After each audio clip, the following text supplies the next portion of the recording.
अस्सलामुअलैकुम बच्चों। तो वेव्स का लेक्चर नंबर 11 शुरू करने जा रहे हैं। आज के लेक्चर में जो टॉपिक हमारा रहेगा that is standing waves in a stretch string.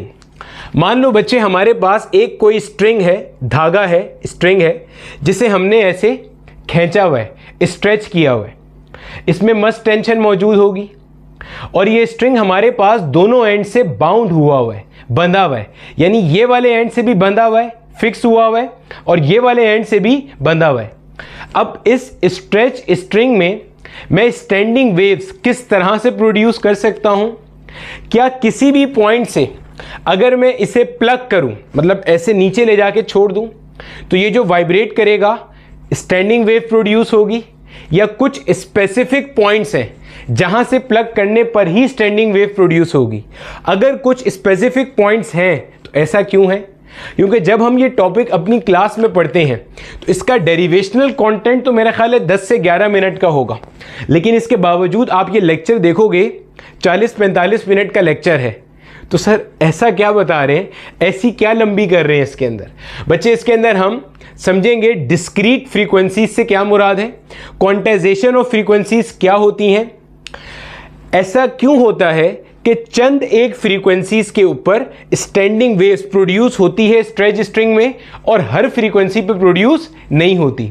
तो कॉन्सेप्ट का एकदम फील लेके चलेंगे और जब ये टॉपिक मुकम्मल होगा तो आपको इस कॉन्सेप्ट में कोई भी शको शुबा बाकी नहीं रहेगा।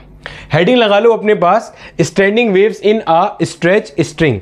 मेरा नाम बिलाल ज़िया है और ये मेरा और आपका एक छोटा सा प्यारा सा प्लेटफॉर्म है जहां पर हम 11 और 12 की फिजिक्स पढ़ रहे हैं। ठीक है, अच्छा बेटे, इस टॉपिक में आगे बढ़ने के लिए आपका जो इससे बिल्कुल पहले वाला लेक्चर है यानी कि लेक्चर नंबर 10 वो क्लियर होना ज़रूरी है, स्टैंडिंग वेव्स वाला। तो अगर आपने नहीं देखा हुआ आप YouTube पे जाके सीधा टाइप कर सकते हो standing waves by Bilal Zia, आपको मिल जाएगा, या waves and acoustics lecture number 10। ठीक है, थोड़ा सा पार्ट में उसका रिवाइज भी करूंगा जितनी हद तक हमें ज़रूरत है। चलो बगैर टाइम ज़ाया किए स्टार्ट करते हैं। कोशिश करना बच्चे नोट साथ साथ लाजमी बनाते जाओ। आपके अपने हाथ से लिखे हुए जो नोट्स हैं वो सबसे बड़ा स्टडी मटेरियल है और सबसे पावरफुल सोर्स ऑफ रिवीजन है। ठीक है, देखो बच्चे, जब हमने हमारा स्टैंडिंग वेव्स का कॉन्सेप्ट पढ़ा था तो हमने क्या बात पढ़ी थी? हमारे पास मान लीजिए अगर एक वेव एक सर्टेन डायरेक्शन में प्रोपेगेट करती हुई आ रही है और इसी के जैसी एक और वेव जिसको आप आइडेंटिकल वेव कह सकते हो। सर आइडेंटिकल वेव्स कौन सी होती हैं? मेरा बेटा आइडेंटिकल वेव्स वो होती हैं जिनके पैरामीटर्स आपस में मैच कर रहे होते हैं। सर कौन से पैरामीटर्स? वेलोसिटी एक बराबर होनी चाहिए, फ्रीक्वेंसी एक बराबर होनी चाहिए, वेवलेंथ एक बराबर होनी चाहिए। तो ऐसी दो वेव्स जब ऑपोजिट डायरेक्शन में ट्रेवल करती हुई आती हैं और किसी एक पॉइंट पे मिलती हैं, इंटरफेयर करती हैं, तो वहां पे आपके पास स्टैंडिंग वेव पैटर्न बनता है। फिर समझो, मान लो यहां पे मेरे पास मीडियम के कुछ पार्टिकल्स मौजूद हैं। एक वेव मस्त इस डायरेक्शन से आ रही है, एक वेव इस डायरेक्शन से आ रही है, दोनों आइडेंटिकल है, वेलोसिटी सेम है क्योंकि मीडियम सेम है, फ्रीक्वेंसी सेम है, कोहेरेंट सोर्सेज से आने वाली वेव्स है, वेवलेंथ सेम है, और ये इन पार्टिकल्स ऑफ द मीडियम के ऊपर आकर इंटरफेयर होती हैं। तो ये particles of the medium standing waves experience कर रहे होंगे। स्टैंडिंग वेव की प्रॉपर्टीज क्या थी? Property number 1, standing wave travelling wave से अलग होती हैं। क्यों? ट्रेवलिंग वेव का काम है एनर्जी को ट्रांसपोर्ट करना, एक पॉइंट से एनर्जी को दूसरे पॉइंट पे लेके जाना। स्टैंडिंग वेव जितने रीजन में बनती है एनर्जी उसी रीजन में कन्फाइन रहती है, आगे नहीं जाती। वजह जब हम पढ़ रहे होते हैं जहन में रखिएगा, हम ये चीज़ भी मान के चलते हैं कि हमारे पास जो दो वेव्स इंटरफेयर कर रही हैं इनका एम्पलीट्यूड कैसा है मेरे बच्चे? सेम है। अगर एम्पलीट्यूड सेम ना हो तो क्या होगा वो मैंने बहुत डिटेल से लेक्चर नंबर 10 में आपको बताया था। ये जो दो वेव्स मिलती हैं जिनके मिलने की वजह से स्टैंडिंग वेव्स बनती हैं, तो मेरा बेटा इनको हम कहते हैं कंपोनेंट वेव्स। क्या नाम देते हैं बच्चे मेरे? Component waves. अच्छा बेटे, अगर आपने स्टैंडिंग वेव्स का लेक्चर देखा हुआ है तो हम वही चीज़ रिवाइज करेंगे। आप 12-13 मिनट आगे स्किप करके सीधा मेन लेक्चर स्टार्ट कर सकते हो। ठीक है, अच्छा तो देखो एम्पलीट्यूड सेम होगा, जहन में रखिएगा। तो मैं क्या बता रहा था, जिस पार्टिकल ऑफ द मीडियम या जिस रीजन में ये वेव्स आके इंटरफियर करेंगी तो उस रीजन में जो एनर्जी है वो कन्फाइन रहेगी, ना तो एनर्जी राइट साइड पे जाएगी उस रीजन से, ना एनर्जी लेफ्ट साइड पे जाएगी। होता क्या है, जब ये वेव्स आपस में आके इंटरफियर करती हैं तो आपके पास पैटर्न बनता है। पैटर्न मैं आपको बना के दिखाता हूं, देखो समझना जरा। आपके पास ये जो पार्टिकल्स ऑफ द मीडियम है वो कुछ इस तरह से बिहेव करते हैं। अभी समझो सर, ये आपने क्या अजीबोगरीब चीज बना दी। अभी अभी मेरा बेटा सब समझ में आएगा, देखो समझो।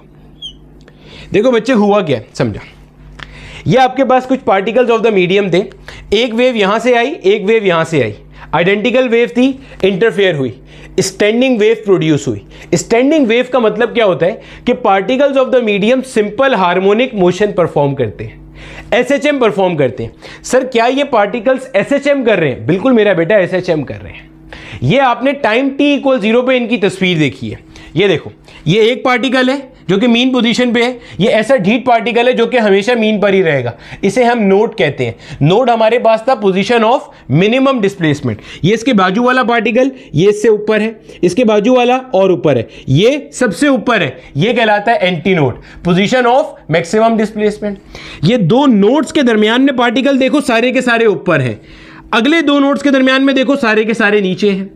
तो दो नोड्स के बीच के पार्टिकल इन फेज होते हैं, अगले दो नोड्स के बीच के पार्टिकल इन फेज होते हैं, लेकिन पहले दो नोड के पार्टिकल और अगले दो नोड के पार्टिकल आउट ऑफ फेज होते हैं। यानी कि ये देखो सारे ऊपर हैं, ये सारे नीचे हैं, तो इनके मुकाबले में ये वाले आउट ऑफ फेज हैं, या इनके मुकाबले में ये वाले आउट ऑफ फेज है। आसान भाषा में जब ये ऊपर है तब ये नीचे है। आहिस्ता आहिस्ता करके फिर सुन लो। देखो बच्चे, मैं एक बार फिर रिवाइज कर दूं, मैं यहां पे स्टैंडिंग वेव का कॉन्सेप्ट रिवाइज कर रहा हूं, जबकि स्ट्रेच स्ट्रिंग का कॉन्सेप्ट हमने पढ़ना है। तो जो आगे का टॉपिक शुरू होगा वो हमारा आज का लेक्चर है।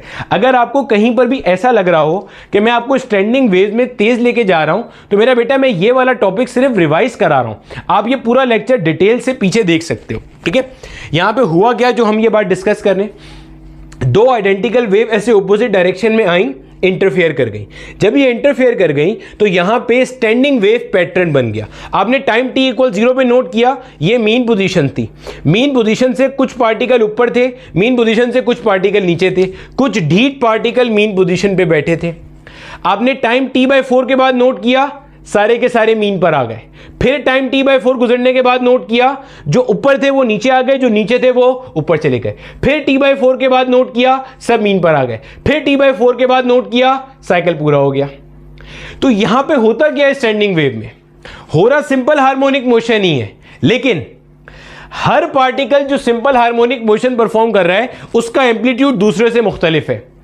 नोट करो, ये वाला पार्टिकल बिल्कुल मिनिमम एम्पलीट्यूड के साथ है, यानी कि इसका वाइब्रेशन बिल्कुल जीरो है, इसका एम्पलीट्यूड बिल्कुल जीरो है। इसके बाजू वाला इतना ऊपर जा रहा है, इतना ही नीचे जाएगा। इसके बाजू वाला इतना ऊपर जा रहा है, इतना ही नीचे जाएगा। इसके बाजू वाला इतना ऊपर जा रहा है, इतना ही नीचे जाएगा। यानी सारे के सारे पार्टिकल जो स्टैंडिंग वेव के अंदर है वो क्या कर रहे हैं, एसएचएम कर रहे हैं, लेकिन सबका एम्पलीट्यूड क्या है, अलग अलग है। तो हमने यहां पे दो टर्म्स डिफाइन करी थी। एक थी मेरा बेटा हमारे पास position of nodes, position of minimum displacement को मेरे बच्चे हम कहते हैं नोड। और चूंकि हमारे कोर्स में यही वाला केस शामिल है कि कंपोनेंट वेव का जो एम्पलीट्यूड होगा वो हमेशा सेम होगा, तो आप मान सकते हो कि nodes are position of rest. Nodes हमेशा कैसे होते हैं, रेस्ट में होते हैं। एंटी नोड्स के बारे में हमने क्या बात पढ़ी थी कि antinodes are position of maximum displacement, यानी ये वो जगह है जहां पे पार्टिकल की डिस्प्लेसमेंट मैक्सिमम होती है, या आप कह सकते हो कि इसका जो एम्पलीट्यूड होता है वो कैसा होता है, मैक्सिमम।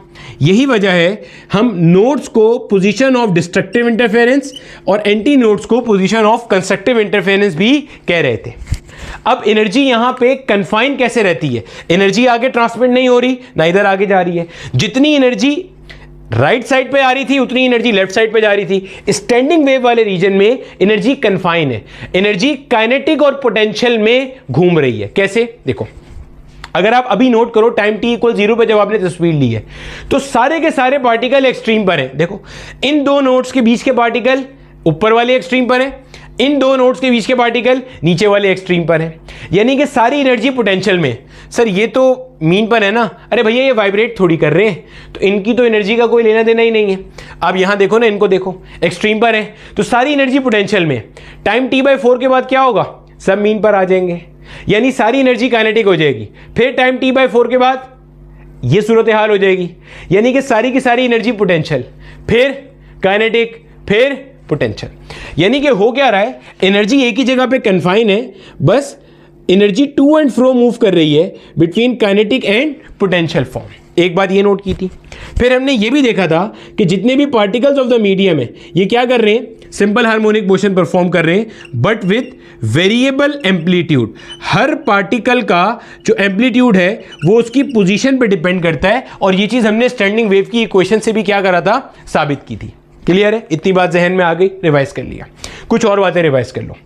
हमने देखा था कि हमारे पास जो स्टैंडिंग वेव की इक्वेशन होती है मेरे बच्चे, ये डिपेंड करती है कंपोनेंट वेव के ऊपर। अब ये बहुत अहम बात है, गौर से सुन लेना। कंपोनेंट वेव की जो फ्रीक्वेंसी होती है, अगर आप इसको चेंज कर दोगे तो स्टैंडिंग वेव की फ्रीक्वेंसी भी चेंज हो जाएगी, क्योंकि जो कंपोनेंट वेव की फ्रीक्वेंसी होती है वो स्टैंडिंग वेव की फ्रीक्वेंसी होती है। कंपोनेंट वेव की फ्रीक्वेंसी चेंज, कंपोनेंट वेव की वेवलेंथ चेंज, तो स्टैंडिंग वेव की फ्रीक्वेंसी और वेवलेंथ चेंज।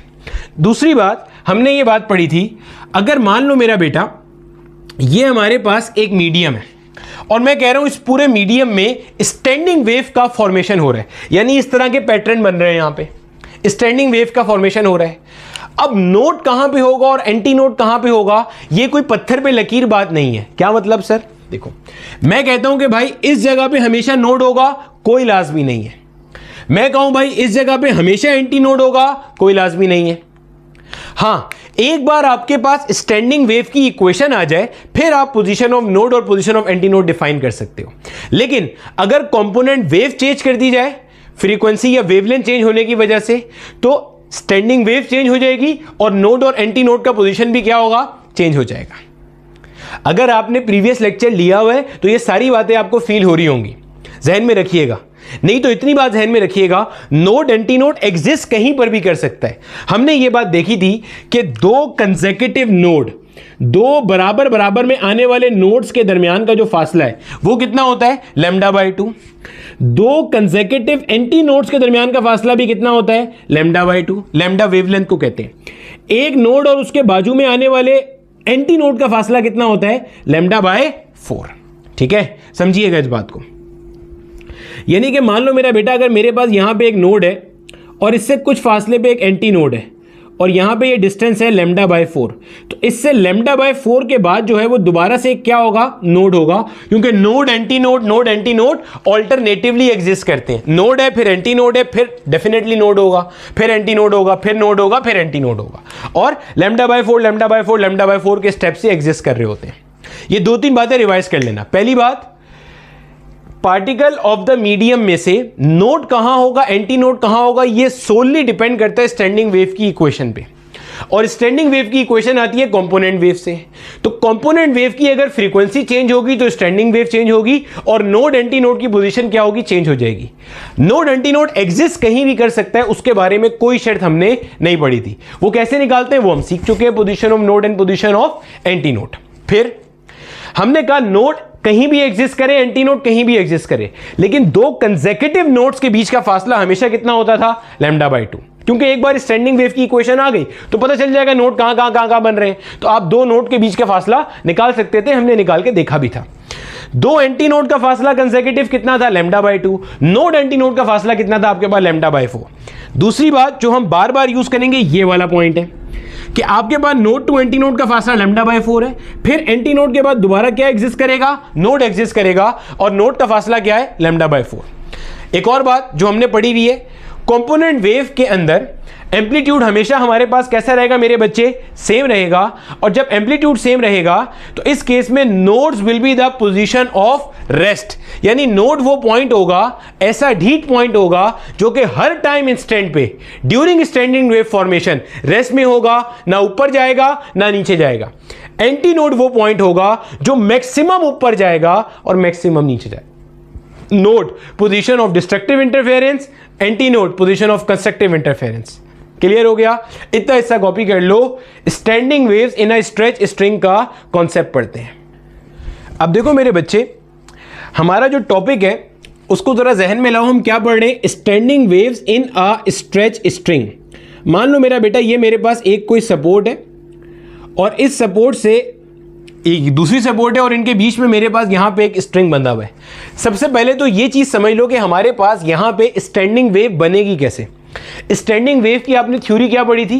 दो आइडेंटिकल वेव्स एक ही मीडियम में ऑपोजिट डायरेक्शन में प्रोपेगेट करती हुई आए तो जब मिलेंगी तो वहां पे आपके पास स्टैंडिंग वेव की फॉर्मेशन होती है। अब मान लो ये ऐसे स्ट्रिंग मेरे पास मस्त खिंचा हुआ है, टेंशन टी प्रोड्यूस हुई हुई है। सर टेंशन क्यों कह रहे हैं बार बार? भैया अगर मैं किसी भी स्ट्रिंग को खींचूंगा तो उसमें टेंशन प्रोड्यूस होगी। किसी भी स्ट्रिंग को खींचोगे तो उसमें जो रिएक्शन फोर्स प्रोड्यूस होती है दैट इज टेंशन। मान लो अगर मैं इसको ऐसे नीचे लेके जाता हूं, इस स्ट्रिंग को ऐसे नीचे लेके जाता हूं और छोड़ देता हूं, समझना जरा। मान लो मेरा बेटा इसको मैं ऐसे नीचे लेकर गया और इसको मैंने छोड़ दिया, तो स्लो मोशन में या स्लोमो में दिखा रहा हूं कि क्या होगा। ये आपके पास वापस ऊपर आएगा। जब मेरे बच्चे ये वापस ऊपर आएगा तो सूरत हाल जो है ना वो कुछ इस तरह से होगी जो आपको अब दिखा रहा हूं मैं। मेरा बेटा जब ये वापस ऊपर जाएगा तो ऐसे आपके पास दो अदर पल्सेस बनेंगी। एक पल्स राइट साइड पे जाएगी और एक पल्स कहां जाएगी? लेफ्ट साइड पे। समझो आहिस्ता आहिस्ता। इसको मैंने नीचे ले गया और छोड़ दिया, इसे कहते हैं प्लग करना। इसे मैंने प्लग करके छोड़ दिया। लाजमी नहीं है सेंटर से करूं, कहीं से भी कर सकता हूं। कहीं से भी इसे मैंने प्लग करके छोड़ दिया। जैसे ही टुड़ुंग करके छोड़ूंगा तो दो पल्सेस बनेंगी, एक राइट में जाएगी, एक कहां जाएगी? लेफ्ट में। अब क्या होगा भाई? राइट वाली पल्स इधर जाके इस फिक्स एंड से टकराएगी और रिफ्लेक्ट होगी। ये वाली पल्स इधर जाके टकराएगी, टकराने के बाद रिफ्लेक्ट होगी। फिक्स्ड एंड से रिफ्लेक्शन का कॉन्सेप्ट हम पढ़ चुके हैं। ट्रफ जाएगा तो क्रस्ट आएगा, क्रस्ट जाएगा तो ट्रफ आएगा, 180 डिग्री फेस शिफ्ट आएगा। आगे की कहानी भी देख लो भाई। आगे की कहानी क्या होगी मेरा बेटा? जब ये पलटेगा तो ये इस तरह से आपके पास कहानी होगी। समझिएगा बात को। अब देखो, ये गया, इससे टकराया, टकराने के बाद पलटा। ये गया, इससे टकराया, टकराने के बाद पलटा। सर ये उल्टा क्यों हो गया? भाई साहब ये क्या था? ट्रफ था, जब टकराया। ये कैसा एंड है मेरा बेटा? ये फिक्स्ड एंड है। टकराने के बाद जब पलटा तो ये क्या हो गया? क्रस्ट हो गया। अब आप नोट करो, ये दोनों आपस में आके जब मिलेंगे तो यहां पे क्या प्रोड्यूस होगा? Standing waves. क्यों? क्या ये दो आइडेंटिकल वेव्स हैं? सर कैसे? क्या इनकी वेलोसिटी सेम है? Yes sir. क्यों? वेलोसिटी वेव की किस पे डिपेंड करती है? मीडियम पे। क्या ये दोनों वेव सेम मीडियम में है? बिल्कुल सेम मीडियम में। क्या ये दोनों वेव्स ऑन अ स्ट्रिंग है? अरे भैया एक ही स्ट्रिंग है जिसके अंदर दोनों वेव प्रोड्यूस हुई हुई हैं। दोनों पल्सेस एक ही स्ट्रिंग में प्रोपेगेट करती हुई आ रही हैं, तो दोनों की जो वेलोसिटी है वो कैसी है? सेम है। क्या दोनों की फ्रीक्वेंसी सेम है? बिल्कुल सेम है, क्योंकि सोर्स ऑफ डिस्टर्बेंस कॉमन है। फ्रीक्वेंसी डिपेंड करती है सोर्स ऑफ डिस्टर्बेंस पे। आपने ही तो दोनों को प्रोड्यूस किया है, तो सोर्स ऑफ डिस्टर्बेंस कॉमन है, गोया के फ्रीक्वेंसी कॉमन है। और रिफ्लेक्शन पे फ्रीक्वेंसी चेंज नहीं होती, ना वेलोसिटी चेंज होती है, क्योंकि मीडियम सेम होता है। वेलोसिटी चेंज होती है जब मीडियम चेंज हो जाए, तो वेलोसिटी चेंज नहीं हो रही, फ्रीक्वेंसी चेंज नहीं हो रही। v is equal to F lambda. v same, f same, तो डेफिनेटली लैम्डा भी क्या होगा? सेम होगा।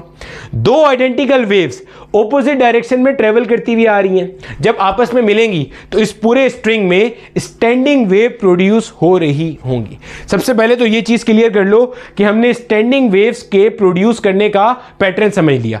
अब मान लो अगर मैं यहां से भी, मान लो अगर मैं इसको यहां से प्लग करता तो भी यही होता। यहां से ऐसे होता और यहां से ऐसे होता।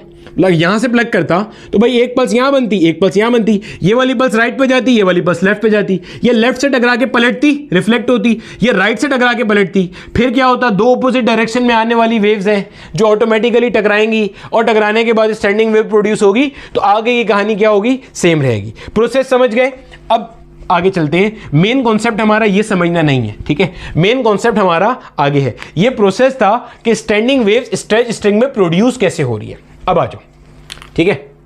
चलो देखो भैया, ये मान लो मेरा बेटा हमारे पास वापस आ गया।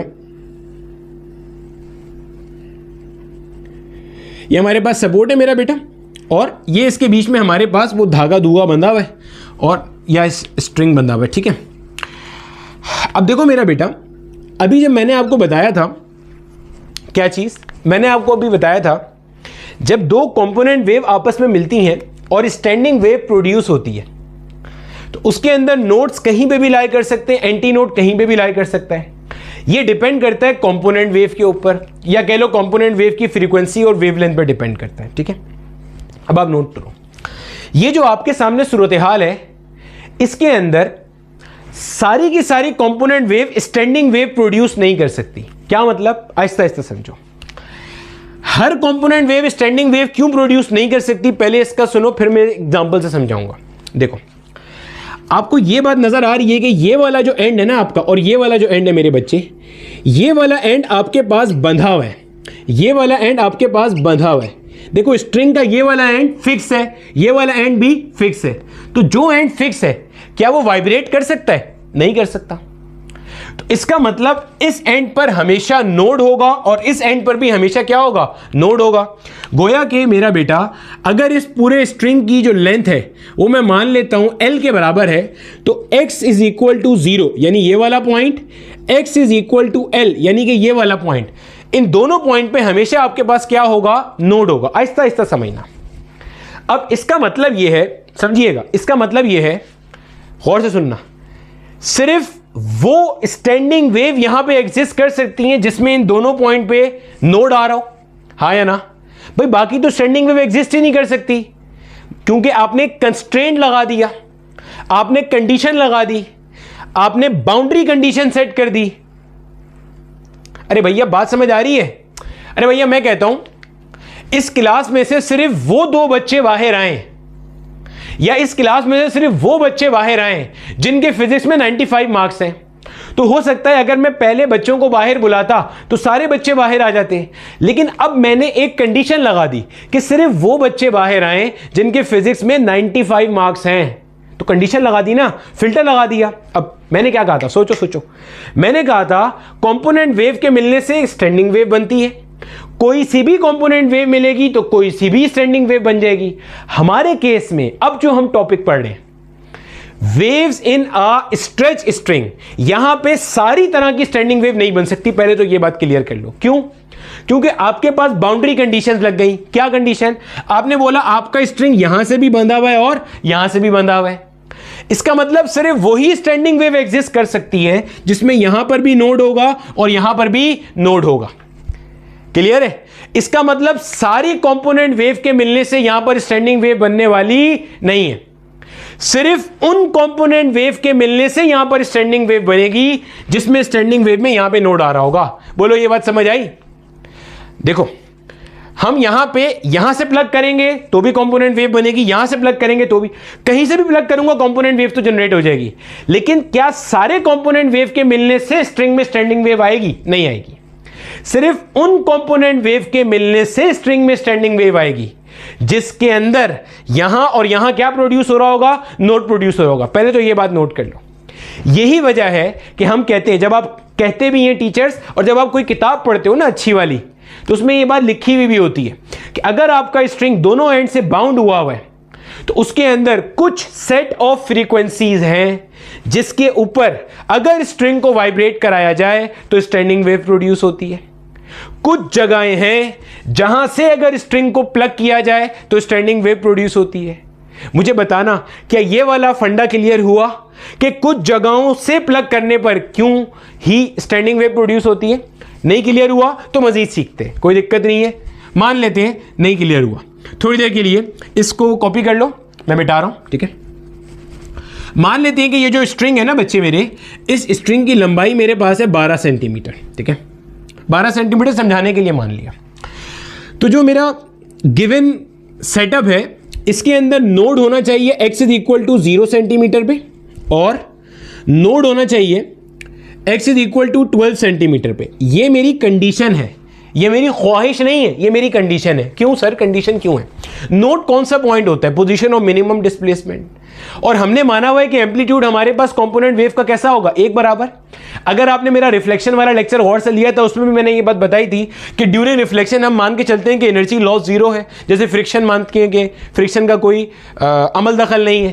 तो जब एम्पलीट्यूड एक बराबर होगा तो उसके अंदर नोड हमेशा कंपोनेंट ऑफ रेस्ट है। अब आप सोच के देखो भैया, ये स्ट्रिंग जब यहां पे बंधा हुआ है तो क्या ये ऊपर जा सकता है? नहीं। क्या ये नीचे जा सकता है? नहीं। इस वाले पॉइंट ने तो हमेशा रहना ही रेस्ट में है, तो ये नोड ही हो सकता है और कुछ नहीं हो सकता। इस वाले पॉइंट ने भी हमेशा रेस्ट में रहना है, तो ये नोड ही हो सकता है और कुछ नहीं हो सकता। अब सोचो, अगर मेरा बेटा मान लो इसको मैं यहां से प्लग करता हूं, ये वाला पॉइंट मान लो 6 सेंटीमीटर का है। हम डिफरेंट एक्सपेरिमेंट्स करेंगे आपको समझाने के लिए। ये वाला पॉइंट मान लो कौन सा है मेरे बच्चे, 6 सेंटीमीटर का है, ठीक है। चलो 6 सेंटीमीटर से इसे प्लग कर रहा हूं। प्लग करने का मतलब ऐसे उंगली को रखा, इसे नीचे लेकर गया। इमेजिन कर लो एक रबर बैंड है बड़ा सा, बीच से काटा, ऐसे खुल गया रबर बैंड, ऐसे खींच दिया मैंने रबर बैंड को, बीच से अपनी उंगली को रबर बैंड पे रखा, थोड़ा जोर लगाया तो वो रबर बैंड कहां चला गया, नीचे। उंगली हटाई, रबर बैंड ऊपर आया। 2 पल्सेस बनी यहां पे, एक इधर गई एक इधर गई। सर हमें ये नजर तो नहीं आता। बेटा इसको कभी रिकॉर्ड करना और स्लोमो में करके देखना, नजर भी आएगा।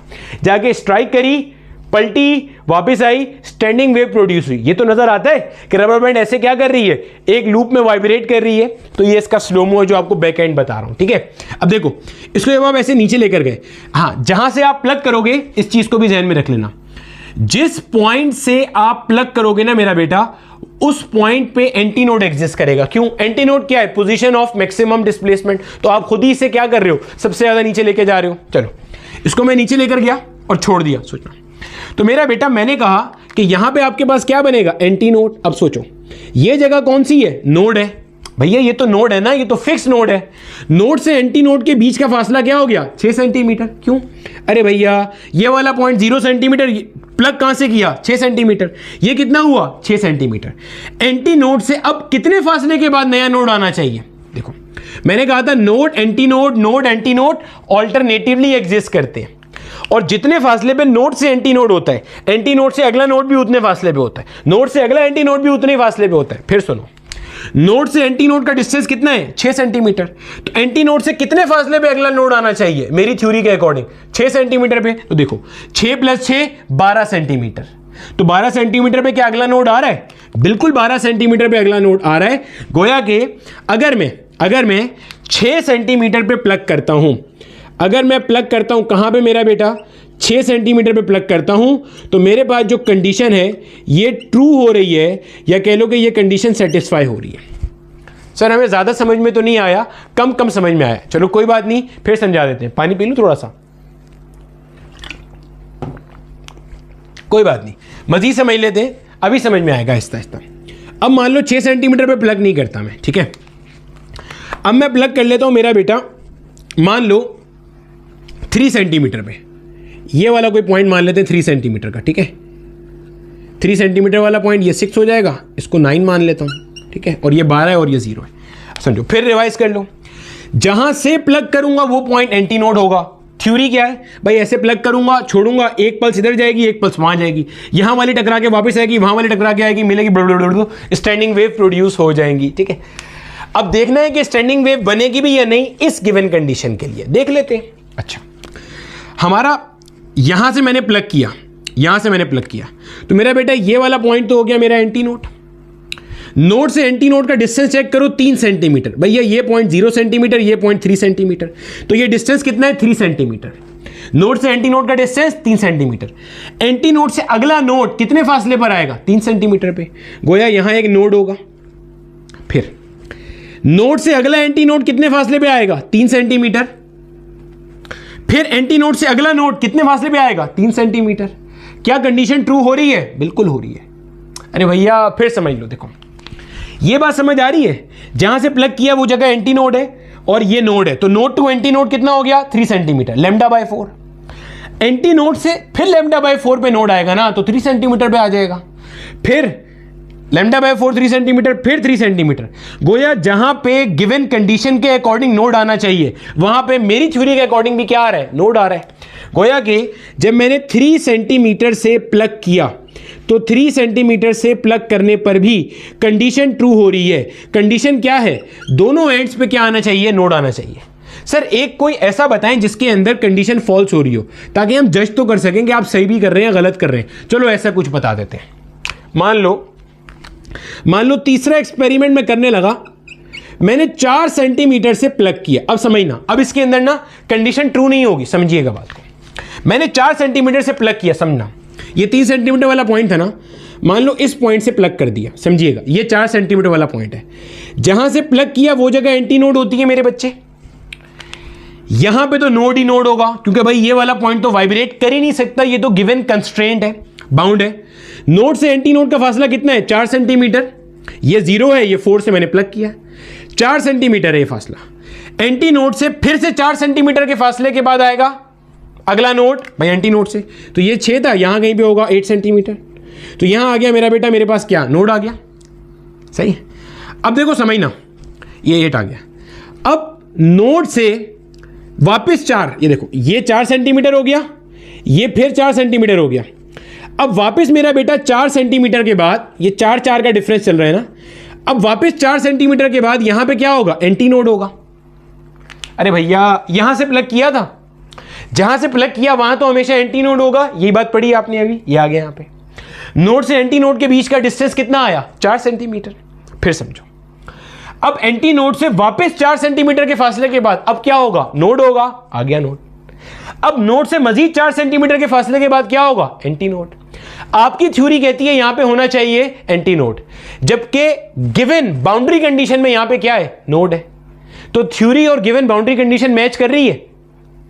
इसका मतलब अगर 4 सेंटीमीटर पे प्लग करोगे तो आपकी जो गिवन कंडीशन है ये क्या हो गई मेरा बेटा? ये फॉल्स हो गई।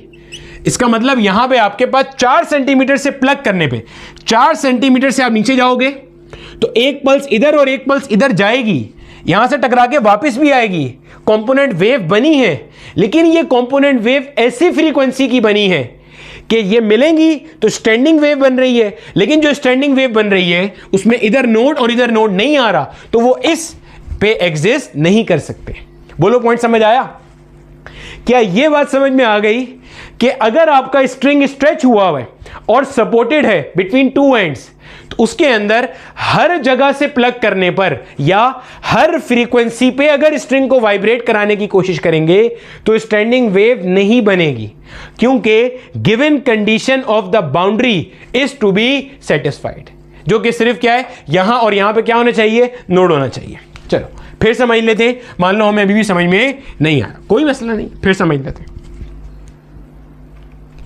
फिर समझ लेते हैं भैया, फिर समझ लेते हैं। देखो ये है भैया x is equal to 0 centimetre वाला पॉइंट जहां पे गिवन कंडीशन नोट की है। ये है मेरा बेटा x इज इक्वल टू, वैसे तो L होना चाहिए जर्नल, लेकिन 12 सेंटीमीटर समझाने के लिए भी लिया हुआ है ना, 12 सेंटीमीटर का स्ट्रिंग। तो ये मेरा बेटा 12 सेंटीमीटर का स्ट्रिंग मैंने कंसीडर किया वैसे समझाने के लिए, ठीक है। अब मेरा बेटा फिर से मैं एक ऐसा पॉइंट ले रहा हूं कि जहां पे प्लग करूंगा तो कंपोनेंट वेव तो बनेंगी, वो आपस में मिलेंगी भी, लेकिन स्ट्रिंग में स्टैंडिंग वेव प्रोड्यूस नहीं होगी, क्योंकि बाउंड्री कंडीशन मेरी सेटिस्फाई नहीं होगी। वो वेव फौरन की फौरन क्या हो जाएगी? डाई आउट हो जाएगी, मर जाएगी। समझते हैं अभी जरा। मान लो मेरा बेटा मैंने क्या किया? स्ट्रिंग को प्लग किया 5 सेंटीमीटर से। मान लो मुझे अभी तक नहीं समझ में आया, कोई दिक्कत नहीं है, फिर समझ लो। 5 सेंटीमीटर से प्लग किया, देखो 0 है, ये 12 है, इसको मान लेते हैं ये 6 है, तो यहां कहीं पे 5 होगा। मैंने इसको 5 सेंटीमीटर से प्लग किया। ये बात तो मानते हो ना, जहां से इसको नीचे लेके जाऊंगा प्लग करूंगा वहां पे क्या बनेगा? Anti node. और ये जगह तो नोड है, तो फिक्स ही है। नोड से एंटी नोड का फासला कितना हो गया मेरे बेटे? 5 सेंटीमीटर हो गया, ये λ/4। अब अगले λ/4 के बाद क्या होगा? नोड होगा ना, एंटी नोड के λ/4 के बाद। तो भैया यहां से 5 सेंटीमीटर के बाद मान लो इस किसी जगह पे थ्योरी कहती है क्या एग्जिस्ट करेगा? नोड एग्जिस्ट करेगा। अब ये आ गया आपके पास 10 सेंटीमीटर का पॉइंट, 5 + 5 10 हो गया।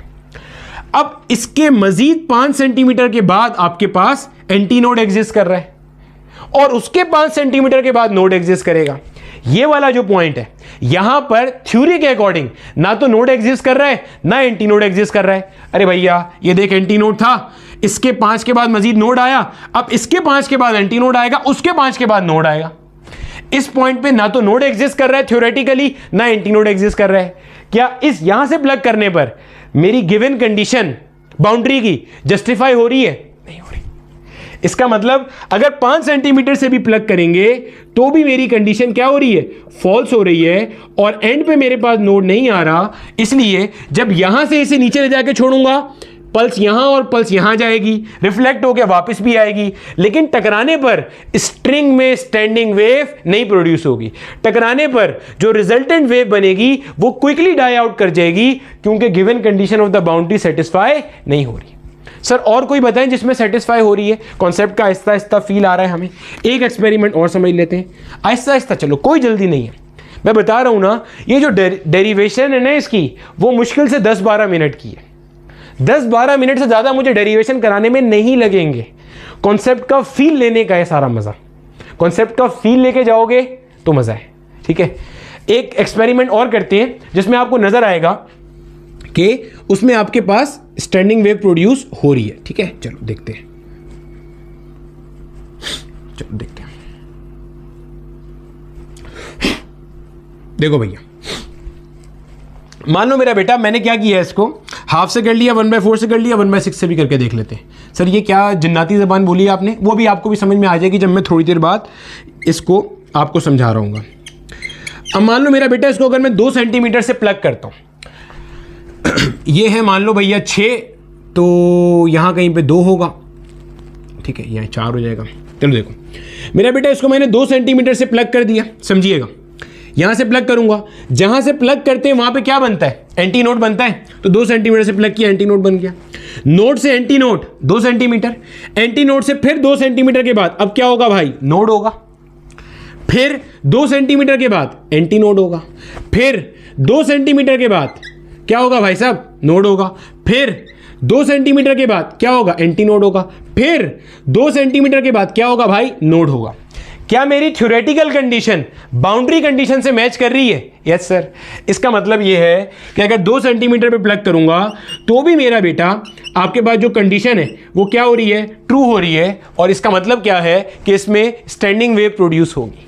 यहां तक हमने समझा क्या है, इसको जल्दी से रिकैप कर लो।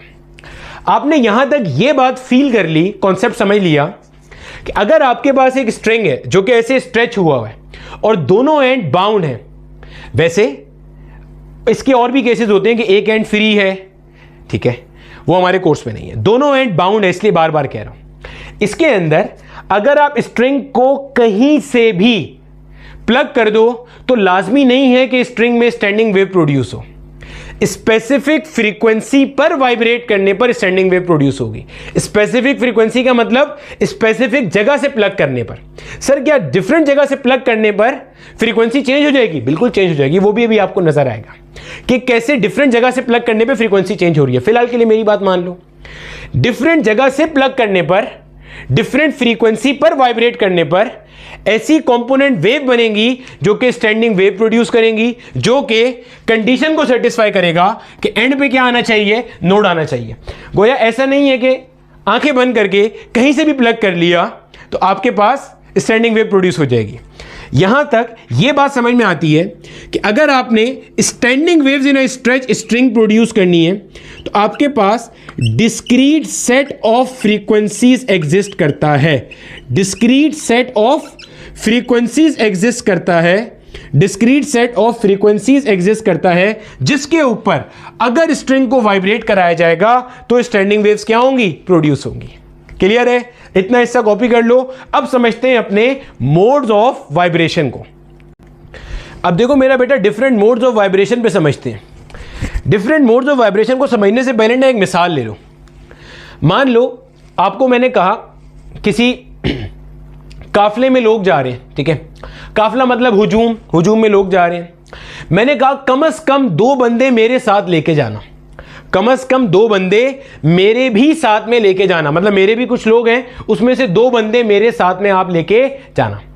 मैंने बोला कम से कम 2 बंदे, अगर वो 3 बंदे लेके जाए तो सही है, सही है, 4 लेके जाए तो भी सही है। मैंने शर्त किस पे लगाई है, कम से कम पे, कि मिनिमम 2 तो होने चाहिए। 2 लेके जाए तो ये कम से कम है, 3 ले जाए तो भी सही है, 4 ले जाए तो भी सही है। जैसे हम मुसलमान हैं, हमारे पास 5 नमाजें हैं, कम से कम 5 नमाजें हैं, ऐसे ही। कोई तहज्जुद पढ़ना चाहे, अच्छी बात है भाई, पढ़े। कोई और नफिल पढ़ना चाहे, पढ़े। जितनी ज्यादा पढ़ने चाहे उसकी मर्जी है। पॉइंट समझ में आ रहा है?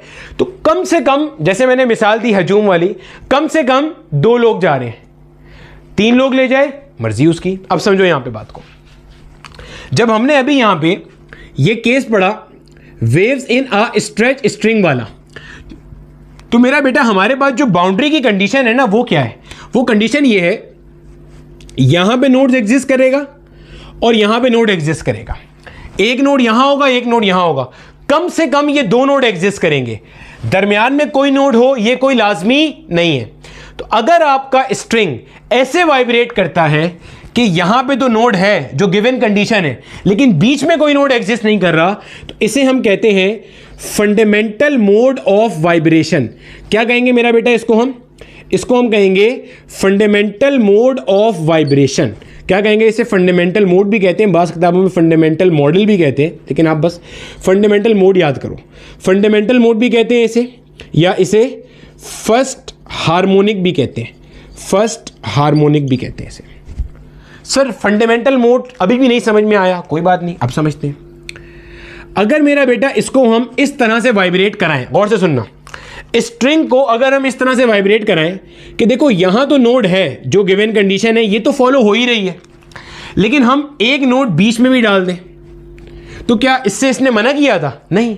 कंडीशन क्या थी भाई? एंड पे नोड होना चाहिए। अरे भैया, आपने इस स्ट्रिंग को ऐसी जगह से प्लग करना है या ऐसी फ्रीक्वेंसी पे वाइब्रेट करना है कि स्टैंडिंग वेव प्रोड्यूस हो सच दैट कि एंड पे क्या आना चाहिए? नोड आना चाहिए। भाई बीच में भले कोई नोड एग्जिस्ट ना करे, भले एक नोड हो, भले दो हो, भले तीन हो, भले चार हो, कितने भी नोड हो, हमारा क्या लेना देना। कंडीशन क्या है? आखिर में नोड होने चाहिए। यह कहलाता है मेरा बेटा हमारे पास सेकेंड मोड ऑफ वाइब्रेशन। क्या कहलाता है मेरे बच्चे? Second mode of vibration. इसको हम कहते हैं सेकेंड हार्मोनिक। क्या नाम देते हैं? Second harmonic. इसी तरह से मेरा बेटा समझिएगा, अगर इसी तरह से ये सेम स्ट्रिंग है, ठीक है, अब इसी तरह से यहां पे नोड, ये तो आपके पास कंडीशन वाले नोड हैं जिसको मैं रेड कलर से शो कर रहा हूं। अगर आपने ऐसी स्टैंडिंग वेव प्रोड्यूस करी कि यहां भी नोड आ रहा है, यहां भी नोड आ रहा है, यानी कि बीच में दो नोड्स और आ रहे हैं, ये अब कहला रहा है आपके पास third mode of vibration. Third mode of vibration, या इसको आप क्या कह रहे हो बच्चे? Third harmonics. Third harmonic. बोलो भैया, इतनी बात समझ में आ रही है? अब इस तरीके से आप बढ़ाते जाओगे, ये आपके पास कहलाते हैं स्ट्रिंग के नॉर्मल मोड्स ऑफ वाइब्रेशन। ये है फंडामेंटल मोड। तो कॉन्सेप्ट का फील आ रहा है? फंडामेंटल मोड क्या है? जिसमें आप जस्ट मिनिमम काम कर रहे हो, जस्ट बेयर कंडीशन फॉलो कर रहे हो, जस्ट जो गिवन कंडीशन थी उसे पूरा कर रहे हो, ना उससे ज्यादा कर रहे हो ना उससे कम कर रहे हो। कंडीशन क्या थी? एंड पे नोड होना चाहिए, इससे कम पॉसिबल नहीं है, तो आप वही कर रहे हो। ये फंडामेंटल मोड ऑफ वाइब्रेशन है, फर्स्ट हार्मोनिक। यहां पे आपने बीच में एक नोड लिया है, second mode of vibration, second harmonic. बीच में दो नोड आ गए, third mode of vibration, third harmonic. बोलो भैया, क्लियर हो गया? वो फ्रीक्वेंसी जो फंडामेंटल मोड पे वाइब्रेट कराए उसे F1 कहेंगे। वो फ्रीक्वेंसी जो इसे सेकंड मोड में वाइब्रेट कराए उसे F2 कहेंगे। जो थर्ड मोड में वाइब्रेट कराए उसे F3 कहेंगे। जो फोर्थ मोड में कराए कि बीच में तीन नोड्स आ जाएंगे उसे F4 कह रहे होंगे। क्लियर हो गया? इतना हिस्सा कॉपी कर लो, आगे चलते हैं। अब देखो मेरा बेटा, डेरिवेशन शुरू करते हैं, ठीक है? टाइम नोट कर लो, डेरिवेशन का टाइम हमारे पास कितना लग रहा है, ठीक है? अब हमारे पास है सबसे पहले fundamental mode of vibration. Fundamental mode of vibration का मतलब क्या है भाई?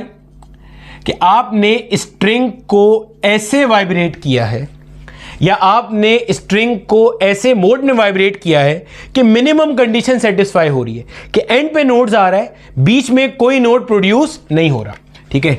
ये मान लो आपके पास वही स्ट्रिंग था, ये वही स्ट्रिंग है आपके पास मेरे बच्चे, और दोनों एंड के ऊपर सपोर्ट है। स्ट्रिंग की लेंथ आपने मान ली मेरा बेटा कितनी है हमारे पास? L के बराबर है, ठीक है? और हो क्या रहा है मेरा बेटा? यहां पे नोड प्रोड्यूस हो रहा है, और मेरा बेटा यहां पे नोड प्रोड्यूस हो रहा है, बीच में कोई नोड नहीं है। इस काम को करने के लिए आप क्या करते हो मेरा बेटा? इस काम को करने के लिए आप स्ट्रिंग को बिल्कुल सेंटर से प्लग करते हो।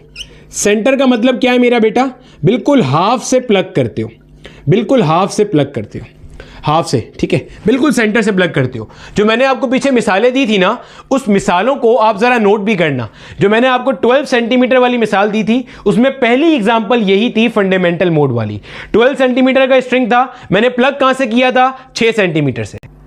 ठीक है बच्चे, मैंने प्लग कहां से किया था 6 सेंटीमीटर से। वजह, जब मैं इसको बिल्कुल हाफ से प्लग करूंगा, सोच के देखो, थोड़ा सा कॉन्सेप्ट का फील लो। अगर मैं इसको बिल्कुल हाफ से प्लग करूंगा, देखो यहां एंटी नोड हो जाएगा, नजर भी आ रहा है ना, ये एंटी नोड है। तो देखो एंटी नोड से नोड तक ये फासला और इतना ही फासला यहां भी होगा। क्यों? अरे भैया आधे से प्लग किया ना, तो जो डिस्टेंस यहां होगा वही डिस्टेंस यहां होगा। सही है, कॉन्सेप्ट का फील आ रहा है? ठीक है, अब नोड टू नोड आपको डिस्टेंस पता है ना मेरा बेटा कितना होता है, लैम्डा बाय 2। यहां छोटा सा मैंने 1 लगा दिया, ये 1 ये शो कर रहा है कि अभी ये पहले मोड में वाइब्रेट कर रहा है, अभी ये पहले मोड में वाइब्रेट कर रहा है। ठीक है, ये 1 क्या शो कर रहा है कि अभी ये फर्स्ट मोड में वाइब्रेशन हो रही है, फंडामेंटल मोड या फर्स्ट मोड में वाइब्रेशन हो रही है। तो मेरा बेटा अगर मैं इसको इक्वेट करूंगा तो नजर आ रहा है L will be equal to lambda 1 divided by 2। तो बच्चे लैम्डा 1 का वैल्यू कितना आ गया मेरे पास 2L। ठीक है, इसको मैं ऐसे भी लिख सकता हूं, गौर से देखना, लैम्डा 1 के वैल्यू को 2L डिवाइडेड बाई 1। भाई अपॉन में 1 हो तो डिवाइड होने के बाद वापस यही आ जाएगा, कोई फर्क तो नहीं पड़ता। ठीक है, अच्छा लैम्डा 1 का मतलब ध्यान में रखिएगा, ये 1 क्या शो कर रहा है, ये 1 ये शो कर रहा है फंडामेंटल मोड में वाइब्रेशन हो रही है या फर्स्ट मोड में वाइब्रेशन हो रही है। और फर्स्ट मोड का मैंने आपको कॉन्सेप्ट बता दिया कि एंड कंडीशन सेटिस्फाई हो रही है, बीच में कोई नोड एग्जिस्ट नहीं कर रहा। ठीक है भैया, अब हमारे पास जो इसके ऊपर जो वेव, स्टैंडिंग वेव जो प्रोपेगेट कर रही है, या जो इसमें कंपोनेंट वेव प्रोपेगेट कर रही है जिसकी वजह से ये स्टैंडिंग वेव प्रोड्यूस हुई है, अगर मुझे उसकी वेलोसिटी की इक्वेशन लिखनी है, that will be v will be equal to f1 into lambda 1, v is equal to f into lambda से आया, ऐसे ही है। तो बच्चे अगर मैं यहां से f1 का वैल्यू निकालूंगा, f1 will be equal to v divided by lambda 1 बनेगा। एक चीज ध्यान में रखना हमेशा, ये जो आपके पास v है ना मेरा बेटा, v जो वेव की वेलोसिटी होती है ये हमेशा मीडियम पे डिपेंड करती है, जहन में रखिएगा। ये किस पे डिपेंड करती है? मीडियम पे। क्लियर है? किस पे डिपेंड करती है? मीडियम पे। अभी आप इसी टॉपिक में आगे भी देखोगे कि जब हम मोड्स ऑफ वाइब्रेशन बढ़ा रहे होंगे तो फ्रीक्वेंसी बढ़ रही होगी और वेवलेंथ कम हो रही होगी। जिस रेशियो से फ्रीक्वेंसी बढ़ेगी उसी रेशियो से वेवलेंथ कम हो रही होगी। वेलोसिटी कैसी रह रही होगी? कांस्टेंट रह रही होगी। ये भी हम आगे देखेंगे भी। ठीक है, v अपॉन लैम्डा 1 हो गया। अब देखो लैम्डा 1 का वैल्यू कितना है मेरे बच्चे? 2L के बराबर। ये आ गया आपके पास f1 का वैल्यू। इसको मैं ऐसे भी लिख सकता हूं, f1 will be equal to 1 multiply by v upon 2L। ये जो f1 है इसको हम कहते हैं फंडामेंटल फ्रीक्वेंसी। क्या नाम देते हैं मेरा बेटा? Fundamental frequency. फंडामेंटल फ्रीक्वेंसी का मतलब यह है अगर आप इस फ्रीक्वेंसी पर वाइब्रेट करोगे इस स्ट्रिंग को, दोनों बातें सही हैं, इस फ्रीक्वेंसी पर वाइब्रेट करोगे स्ट्रिंग को या सेंटर से प्लग करोगे स्ट्रिंग को, तो स्ट्रिंग के अंदर ऐसी स्टैंडिंग वेव प्रोड्यूस होगी कि जिसके अंदर एंड पॉइंट पर तो नोड आ रहा होगा लेकिन बीच में कहीं कोई नोड नहीं आ रहा होगा, यानी कि स्ट्रिंग अपने बिल्कुल फंडामेंटल मोड में वाइब्रेट कर रहा होगा। इसको मेरा बेटा हम लोग हमारा फर्स्ट हार्मोनिक भी कहते हैं। इसको मेरा बेटा हम लोग हमारा फर्स्ट हार्मोनिक भी कहते हैं। ठीक है, अभी इसका एक और नाम भी आएगा थोड़ी देर में। अब समझो मेरा बेटा, यहीं से अगर मैं आपको सेकंड हार्मोनिक पे या सेकंड मोड ऑफ वाइब्रेशन पे ले जाऊं, सेकंड मोड पे या सेकंड हार्मोनिक पे ले जाऊं, ठीक है, सेकंड मोड ऑफ वाइब्रेशन भी कहते हैं, सेकंड हार्मोनिक भी कहते हैं। दोनों में से जो नाम आपने देना है आप दे सकते हो। अब देखो समझो, ये मेरा बेटा वही स्ट्रिंग है मेरे पास। ठीक है, अब इसके अंदर मैंने क्या किया, मैंने इसको अब 1/4 से इसको प्लग किया। कहां से प्लग किया है? 1/4 से प्लग किया। सर ये प्लग कहां से करना होता है ये भी बता दें जरा। ये देखो, अगर आपने ये भी ध्यान में रखना ना प्लग कहां से करना होता है, ये आपको बता देते हैं। From where to plug 1/2 into n। n से मुराद है मोड ऑफ वाइब्रेशन। अगर पहला मोड ऑफ वाइब्रेशन है, अगर पहला मोड ऑफ वाइब्रेशन है तो n का वैल्यू क्या हो जाएगा? 1 हो जाएगा। जब n का वैल्यू 1 हो जाएगा तो 1/2 कहां से प्लग किया था? 1/2 से। जब आपने सेकंड मोड के लिए कर रहे हो तो सेकंड मोड के लिए n का वैल्यू क्या हो जाएगा? 2 हो जाएगा। तो 2 2 जा 4, तो 1/4 से प्लग कर रहे हैं। इसको 1/4 भी कह सकते हैं, 3/4 भी कह सकते हैं, एक ही बात है ना। अरे भैया टोटल स्ट्रिंग के अगर मैं 4 टुकड़े करता हूं, पूरे स्ट्रिंग की लेंथ कितनी है? L लेंथ है। 4 टुकड़े करता हूं तो ये हो जाएगी 1/4 ऑफ L और ये बाकी के 3 टुकड़े क्या हो जाएंगे? 3/4 ऑफ L। ठीक है, 1/4 से प्लग करता हूं अगर मैं, तो अब क्या होगा मेरा बेटा, अब कुछ इस तरह से वाइब्रेशन होगी, समझिएगा जरा, समझिएगा। अब मेरा बेटा यहां पे तो आपके पास जो एंड पॉइंट पे जो नोड्स थे वो तो बनने ही बनने थे, given condition of the boundary थी। यहां पर आपके पास बीच में भी एक क्या बना, नोड बना है। क्लियर है? ये इसका बिल्कुल अगला मोड है। अरे भैया ये तो आपके पास बिल्कुल बुनियादी कंडीशन थी ना कि एंड पॉइंट पे क्या आना चाहिए, नोड आना चाहिए। इससे अगली कंडीशन क्या होगी कि आप ऐसी स्टैंडिंग वेव प्रोड्यूस करो कि बीच में भी एक नोड आ जाए। इससे अगला क्या होगा, बीच में 2 नोड आ जाए, उससे अगला 3 नोड आ जाए, उससे अगला 4 नोड आ जाए, तो ये अगला हो गया। अब नोट करो, यहां से यहां तक का डिस्टेंस, इसको नीचे लिख देता हूं मैं। आपने इसको कहां से प्लग किया, 1/4 से मेरा बेटा आपने इसको क्या कर दिया, प्लग कर दिया। ठीक हो गया? तो ये आपके पास सेकंड मोड ऑफ वाइब्रेशन में आ गया। ठीक है, नोड से नोड का फासला कितना होता है, λ/2, और मैंने यहां छोटा सा 2 लिखा है क्योंकि अभी ये सेकंड मोड में वाइब्रेशन हो रही है। यहां पे फिर से नोड से नोड का फासला कितना होता है, λ/2। क्लियर हो गया बच्चे? अगर आप इसको नोट करोगे तो देखो आपको यहां नजर आ रहा है, एल को मैं किससे इक्वेट करूंगा, ये टोटल एल बराबर है λ/2 प्लस λ/2, ऐसे ही नजर आ रहा है, λ/2 प्लस λ/2, तो क्या बन जाएगा, 2λ/2। बोलो भैया नजर आ रहा है, हाँ या ना? अच्छा, अब देखो अगर λ/2 का वैल्यू निकालना है तो क्या बन जाएगा, 2l/2 बन जाएगा, हाँ या ना? मुझे पता है 2 से 2 मर रहा है, मैंने खुद नहीं मारा, यहां पे नजर आ रहा है? क्लियर है? अब वापस अगर मैं यहां पे फ्रीक्वेंसी का वैल्यू निकालने जाऊंगा तो v is equal to f2 into λ2। f2 का वैल्यू निकालेंगे तो क्या बन जाएगा, v डिवाइडेड बाय λ2। ये वैल्यू उठा के अगर मैं यहाँ λ2 की जगह पे डाल देता हूँ तो f2 will be equal to, अब ये फ्रीक्वेंसी निकाल रहा हूँ सेकंड मोड ऑफ वाइब्रेशन की, f2 will be equal to v upon λ2, v divide by λ2, तो 2l अपॉन में आ गया 2, ये 2 पर आ जाएगा। f2 will be equal to 2 multiply by v divided by 2l। Check करो क्या आपको f1 और f2 के फॉर्मूले में कोई सिमिलैरिटी नजर आ रही है। f1 में क्या था, 1 into V upon 2l, f2 में क्या आ रहा है, 2 इंटू वी अपॉन 2l। अभी f3 का निकाला नहीं, अभी निकालेंगे, क्या आएगा, 3 into V upon 2l। Similarly wavelength का देखो, वेवलेंथ जब आपके पास एक सेगमेंट में वाइब्रेशन हो रही थी तो 2l अपॉन 1, वेवलेंथ जब आपके पास 2 सेगमेंट में वाइब्रेशन हो रही है तो 2l अपॉन 2, वेवलेंथ जब आपके पास 3 सेगमेंट में वाइब्रेशन हो रही होगी तो 2l अपॉन 3। दूसरी चीज, ये जो फिगर आपकी किताबों में बनी होती है ना, इस फिगर को भी समझ लो जरा। अक्सर इनमें से एक सॉलिड लाइन होती है, एक डॉटेड लाइन होती है। ये क्या होता है, ये भी समझो जरा, कॉन्सेप्ट का पूरा मजा लेके जाओ ना भाई। ये होता है बच्चे, ये स्टैंडिंग वेव है ना।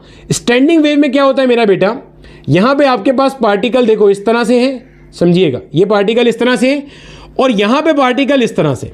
जब हम स्टैंडिंग वेव का लेक्चर पढ़ रहे थे मैंने आपको ये बात बताई थी कि किसी भी 2 नोड्स के दरमियान में, देखो इन 2 नोड्स के दरमियान में सारे पार्टिकल इन फेज है, इन 2 नोड्स के दरमियान में सारे पार्टिकल इन फेज है, लेकिन इस नोड के पार्टिकल, इन 2 नोड्स के बीच के पार्टिकल, इन 2 नोड्स के बीच के पार्टिकल से आउट ऑफ फेज है बाय 180 डिग्री।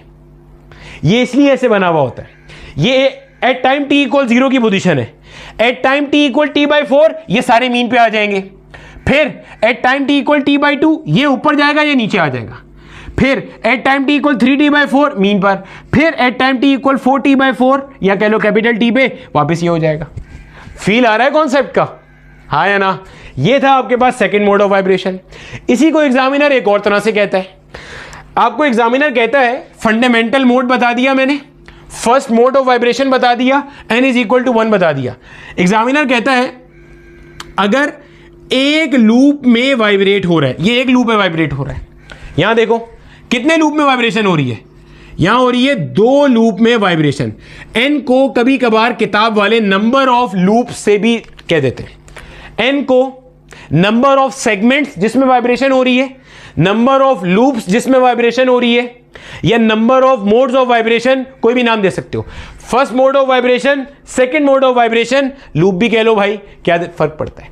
कॉन्सेप्ट का फील आ रहा है, फील आ रहा है। फंडामेंटल मोड ऑफ वाइब्रेशन कि जिससे कम करना पॉसिबल ही नहीं है, कि जो मिनिमम कंडीशन थी ना कि एंड पॉइंट में नोड होने चाहिए वो सेटिस्फाई हो रही है, बस उससे कम कुछ नहीं हो रहा। यहां पे क्या हो रहा है, मिनिमम कंडीशन तो हो रही है सेटिस्फाई, बीच में आपने एक नोड और घुसा दिया, इसके बाद क्या होगा, थर्ड वाले में पढ़ा नहीं है, एक नोड और आ जाएगा बीच में। क्लियर है? चलो, और आप एक और चीज नोट करो, जैसे जैसे आपके पास नंबर ऑफ लूप्स बढ़ते जा रहे हैं या number of modes of vibration बढ़ते जा रहे हैं, या कह लो कि अगले अगले मोड पे जा रहे हो, वेव लेंथ छोटी होती जा रही है। फॉर्मूले से तो नजर आ ही रहा है, पहले 2L थी, अब 2L/2 हो गई, फिर 2L/3 हो जाएगी, फिर 2L/4 हो जाएगी, नजर आ रहा है। लेकिन वैसे भी देखो, यहां पे आपके पास देखो आधी वेव आई थी, यहां पे आधी और आधी, दो हाफ वेव्स आ गई हैं, मतलब वेव श्रिंक कर रही है, नजर आ रहा है। स्ट्रिंग की लेंथ वही है, उसी जगह में छोटी छोटी जगह में और वेव्स घुसती जा रही है। स्ट्रिंग की लेंथ तो वही है, पहले इसी में आधा वेव था, अब एक और एक 2 हाफ वेव इसी में आ गए, फिर 3 हाफ वेव्स आएंगे, फिर 4 हाफ वेव्स आएंगे। तो नोट कर लेना, जितने मोड्स ऑफ वाइब्रेशन बढ़ते जाएंगे वेवलेंथ कम होती जाएगी, फ्रीक्वेंसी उतनी बढ़ती जाएगी। देखो ना, 1 × v/2L पहले वाले की, दूसरे की 2 × v/2L। तो मोड्स ऑफ वाइब्रेशन बढ़ने से फ्रीक्वेंसी क्या होती है भाई, बढ़ती है। कॉपी करो, 3 का बताता हूं। अब देखो मेरा बेटा, हमारे पास थर्ड मोड ऑफ वाइब्रेशन में जा रहे हैं, या इसको आप 3 लूप की वाइब्रेशन भी कह सकते हो, या आप 3 सेगमेंट की वाइब्रेशन भी कह सकते हो, जो नाम आप देना चाहो आप दे सकते हो, ठीक है। ये वही मेरा बेटा हमारे पास सपोर्ट्स आ गए, ये इनके बीच में हमारे पास हमारा मासूम स्ट्रिंग बंधा हुआ है।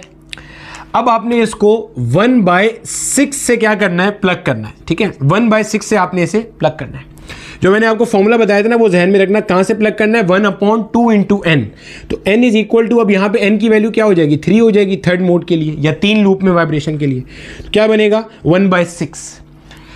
1/6 का मतलब इस किसी पॉइंट से आप प्लग करोगे, यहां कहीं से आप प्लग करोगे, ये है 1/3, 1/3 के हाफ से प्लग करोगे, ठीक है। तो होगा क्या बेटा, यहां पे आपके पास इस तरीके की सूरत हाल बनेगी, देखिएगा ये। अब देखो मेरे बच्चे, यहां पे आपके पास ये इस जगह पे नोड है, और इस जगह पे तो नोड होना ही होना था। बीच में आपके पास यहां पर भी नोड एग्जिस्ट कर रहा है, और यहां पर भी क्या हो रहा है, नोड एग्जिस्ट कर रहा है। स्ट्रिंग की लेंथ मेरा बेटा आपके पास वही है, L के बराबर। ये आपके पास λ/2, यहां छोटा सा 3 लिख दिया, क्योंकि आपके पास स्ट्रिंग वाइब्रेट कर रहा है 3 सेगमेंट्स में, या थर्ड सेगमेंट में कह लो आप कर रहे हैं, ठीक है। ये आपके पास आ गया λ3/2, ये हो गया मेरा बेटा आपके पास λ3/2। समझ आ गई बात की, क्लियर है, सही। अब देखो भैया, अब अगर आपको इसको इक्वेट करना है तो ये क्या बन जाएगा, फॉर्मूले हम पहले ही सोच चुके हैं, 3 × v/2L आएगा और 2L/3 आएगा। तो L will be equal to, इसको इन तीनों से इक्वेट कर देंगे, तो λ3/2 प्लस λ3/2 प्लस λ3/2, एलसीएम सेम है, तो मेरा भाई ऐड कर ले इनको। L will be equal to 3 λ3/2, λ3 का वैल्यू चाहिए, तो λ3 will be equal to 2L/3। आ गया आंसर।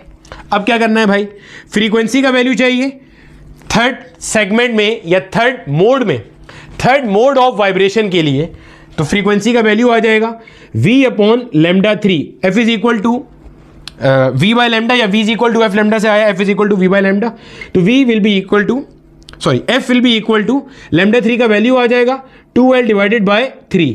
ये 3 पलटेगा तो ऊपर आ जाएगा 3 × v/2L। क्लियर हो गया मेरा बेटा, ये आ गया आंसर। अब ये आपने निकाला गया है, इसका मतलब ये है, अगर आप स्ट्रिंग को 1/6 लेंथ से प्लग करो, या अगर आप स्ट्रिंग को इस फ्रीक्वेंसी पर वाइब्रेट करो, तो इसमें ऐसी स्टैंडिंग वेव प्रोड्यूस होगी कि जिसमें एंड पर भी नोड्स होंगे और बीच में भी 2 नोड एग्जिस्ट कर रहे होंगे। ये मतलब है इसका। मोड्स ऑफ वाइब्रेशन का कॉन्सेप्ट क्लियर हो गया। अब अगर मैं इसका जर्नल फॉर्मूला ड्राइव करूं फॉर nth कंपोनेंट, ये तो हो गया आपके पास, इसको आप क्या कहोगे, ये है मेरा बेटा आपके पास third harmonic for third mode of vibration. Third harmonic general formula for nth mode of vibration, for nth mode of vibration, n loops के लिए, ठीक है। अब समझो यहां पे जरा, nth मोड ऑफ वाइब्रेशन आपने पहले देखा, f1 में आया 1 × v/2L, f2 में आया 2 × v/2L, f3 में आया 3 × v/2L, तो fn में क्या आएगा, n × v/2L। सिमिलरली आपने देखा λ1 आया 2L/1, λ2 आया 2L/2, λ3 आया 2L/3, तो λn क्या आएगा बच्चे 2L/n। यहां से भी नजर आ रहा है, जैसे जैसे नंबर ऑफ लूप्स बढ़ रहे हैं, मोड्स ऑफ वाइब्रेशन आगे जा रहे हैं, number of segments of vibration बढ़ रहे हैं, वेवलेंथ कम होती जा रही है, इनवर्स रिलेशन है। फ्रीक्वेंसी क्या हो रही है? बढ़ती जा रही है। वेलोसिटी विल रिमेन कांस्टेंट, क्योंकि v is the product of f and lambda. Frequency जितना बढ़ रहा है वेवलेंथ उतना, फ्रीक्वेंसी जितना बढ़ रहा है वेवलेंथ उतना कम हो रहा है, तो इनका प्रोडक्ट वेलोसिटी कैसा रहेगा? कांस्टेंट रहेगा। भी इस पे और भी बात करते हैं थोड़ी देर में। क्लियर हो गई यहां तक की बात बच्चे? जहन में रहेगी। मजीद एक चीज क्लियर कर लो जरा। जब मेरा बेटा हमने हमारा फंडामेंटल मोड ऑफ वाइब्रेशन पढ़ा था, समझिएगा जरा, ये भी आपसे अक्सर एमसीक्यू पूछता है। जब मैंने आपको अपना फंडामेंटल मोड ऑफ वाइब्रेशन पढ़ाया था, समझो, फंडामेंटल मोड ऑफ वाइब्रेशन में यहां पे एक नोट था और यहां पे एक नोट था और ये इस तरह से था, ऐसे ही था, बीच में एक एंटी नोट बना हुआ था, एक एंटी नोट था। इसमें आप देखो आपके पास नोट कितने थे, चेक करो नोट्स कितने थे आपके पास। नोट्स आपके पास 2 थे और एंटी नोड आपके पास एक ही था। अच्छा, जब हम सेकंड मोड ऑफ वाइब्रेशन में गए थे, ये तो पहला मोड था, बुनियादी मोड ऑफ वाइब्रेशन था। जब हम सेकंड मोड ऑफ वाइब्रेशन में गए थे मेरे बच्चे, तो आपके पास क्या सूरत हाल थी, याद करो जरा। तो सूरत हाल ये थी कि देखो, एक नोड ये था, एक नोड ये था, एक नोड ये था। एंटी नोड देखो तो एक एंटी नोड यहां था, एक एंटी नोड यहां था। Basically anti node position of maximum displacement है, ये वाला पार्टिकल मैक्सिमम डिस्प्लेसमेंट कर रहा है। और समझ में आ रहा है? अगर आपसे पूछूं यहां पे नोड्स कितने हैं, ये n इज इक्वल टू 2 की बात चल रही है अभी। अगर यहां पे आप देखो तो मेरा बेटा नोड्स कितने हैं, 1 2 3 नोड्स हैं यहां पे। एंटी नोड्स कितने हैं मेरा बेटा यहां पे? एंटी नोड देखो 2 एंटी नोड्स हैं, नजर आ रहे हैं? तो क्या आपको नजर आ रहा है? अगर आपके पास एक स्ट्रेच स्ट्रिंग है, गौर से देखना मेरे बच्चे, अगर आपके पास एक स्ट्रेच स्ट्रिंग है जो कि फिक्स्ड है at both the ends, at both the end, देखो ना दोनों एंड पे फिक्स है, यहां भी दोनों एंड पे फिक्स है, एक एंड फ्री नहीं है, ध्यान में रखना, दोनों एंड पे फिक्स है। इसके अंदर हमारे पास n+1 नोड्स हैं और n एंटी नोड्स हैं during nth mode of vibration. बोलो ये बात समझ आई है? जनरल पॉइंट लिख सकता हूं। अगर nth मोड ऑफ वाइब्रेशन है, पहले मोड के अंदर जो भी मोड है उससे एक ज्यादा नोड्स हैं और जो मोड है उतने ही एंटी नोड है। अगर n इज इक्वल टू 1 है तो नोड 2 है, एंटी नोड 1 है। n is equal to 2 node है, n is equal to 2 mode है, मोड ऑफ वाइब्रेशन सेकेंड है, तो नोड 3 है और एंटी नोड 2 है। यहां देखो, यहां भी चेक कर लेते हैं, यहां चेक करो, थर्ड मोड ऑफ वाइब्रेशन है। थर्ड मोड ऑफ वाइब्रेशन में टोटल नोड देखो 1 2 3 4, यानी n+1 नोड है तो 3+1 कितना हो गया, 4 नोड है। एंटी नोड जितने n की वैल्यू है उतनी एंटी नोड है। देखो 1 2 3 एंटी नोड है। बोलो बात समझ में आ गई? क्लियर है? चलो कॉपी कर लो, आगे चलते हैं। अब देखो मेरा बेटा, हमारे पास ये जो हम बार बार वेलोसिटी की बात कर रहे थे ना, कुछ बातें इसके हवाले से भी कर ली जाए। Velocity of waves on a string, ठीक है, ये ट्रांसवर्स वेव्स होती हैं, ठीक है। तो स्ट्रिंग के ऊपर मेरा बेटा जो आपके पास वेव्स प्रोड्यूस होती है, इनकी जो वेलोसिटी होती है ना मेरे बच्चे, that is given by v is equal to √t divided by mu. इसका डेरिवेशन हमारे कोर्स डोमेन में नहीं है, इसलिए मैं इसको यहाँ पे इंक्लूड नहीं कर रहा, ठीक है। t अपॉन म्यू, इसमें जो t है ना मेरा बेटा, इस t से मुराद है टेंशन इन स्ट्रिंग। आपने नोट किया होगा, मैं बार बार आपको कह रहा था ना कि आपका स्ट्रिंग जो है वो मस्त खिंचा हुआ है, उसमें टेंशन मौजूद है। अभी बताता हूँ स्ट्रिंग में टेंशन आती कैसे है।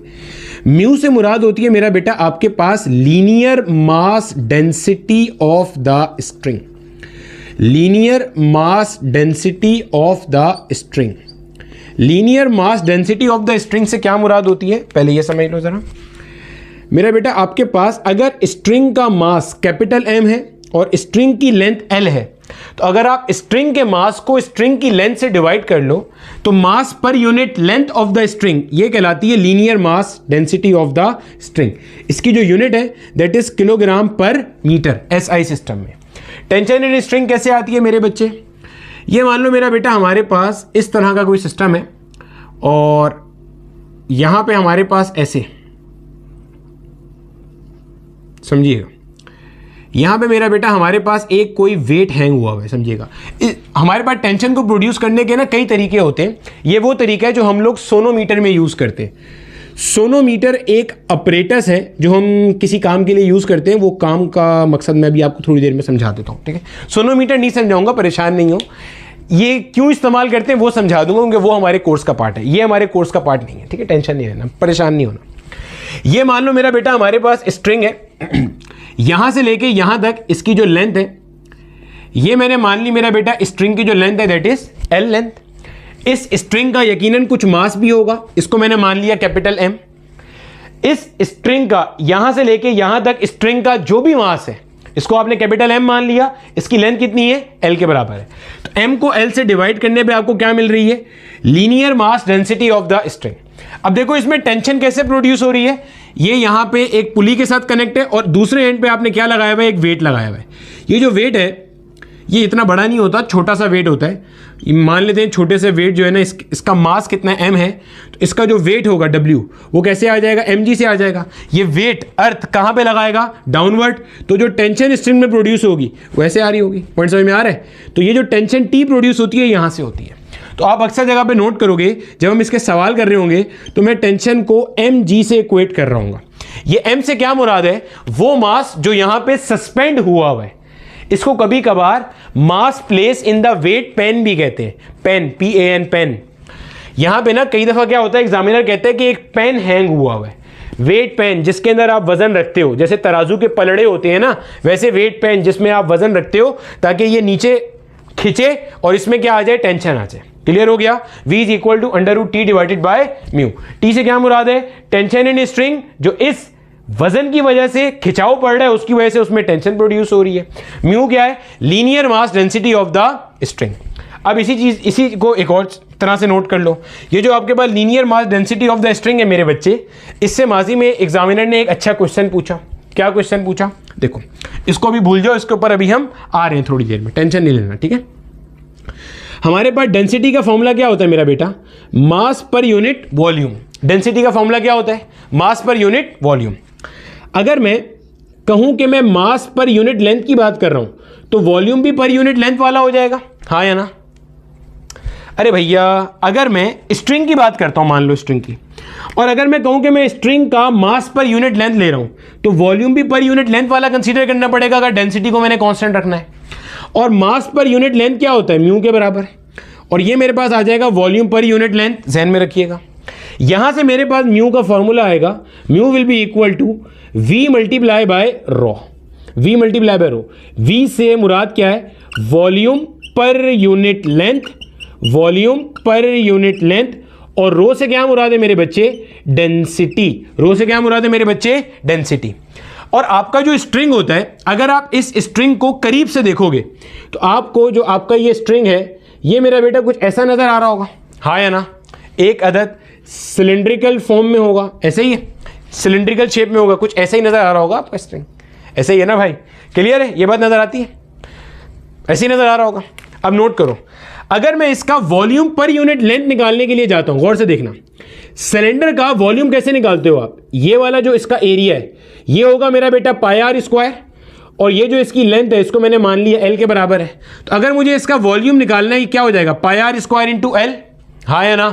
अरे भैया, वॉल्यूम कैसे निकालते हैं भाई? जो भी एरिया है इसको इस लेंथ से मल्टीप्लाई कर दे। Length into breadth into height होता है।